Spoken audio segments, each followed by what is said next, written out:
অজুর সময় মাথা মাসাহ করা ফরজ, এমনকি গোসলের সময়ও পুরো শরীর সহ চুল ধৌত করা ফরজ।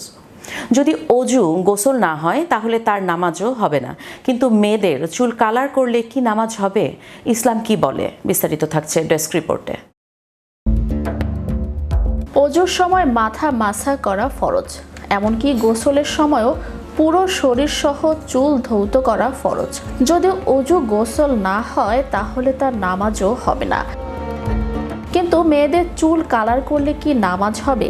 ইসলাম কি বলে? মেয়েরা যদি চুলে এমন কালার ব্যবহার করে যা চুলের উপর পৃথক কোনো প্রলেপ তৈরি করে না, বরং চুলের সাথে মিশে যায়, তাহলে চুলে কালার করা অবস্থায়ও তার অজু বা ফরজ গোসল হবে এবং নামাজও শুদ্ধ হবে।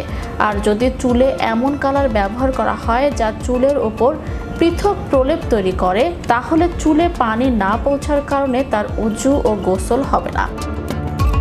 যেহেতু অজুর সময় মাথা মাসাহ করা ফরজ, গোসলের সময়ও পুরো শরীর সহ চুল ধৌত করা ফরজ। অজু গোসল না হওয়ায় তার নামাজও হবে না।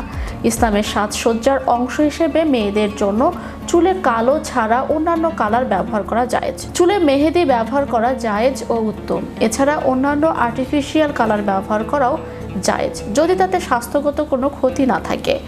অভিজ্ঞ ডাক্তাররা যদি কোনো ধরনের কালার চুল বা শরীরের জন্য ক্ষতিকর ঘোষণা করেন, তাহলে ওই ধরনের কালার ব্যবহার করা থেকে বিরত থাকতে হবে। কারণ ইসলামে অন্যের ক্ষতি করা যেমন নিষিদ্ধ, নিজের ক্ষতি করাও নিষিদ্ধ। বয়সের কারণে চুল দাড়ি পেকে গেলে কালো কালার ব্যবহার করে বয়স গোপন করতে হাদিসে নিষেধ করা হয়েছে।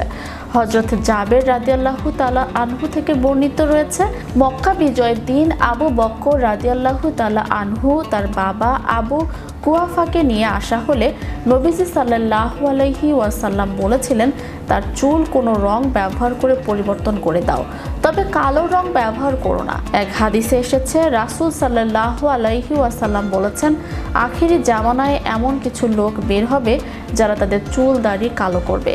কিয়ামত দিবসে আল্লাহ এদের প্রতি তাকাবেন না।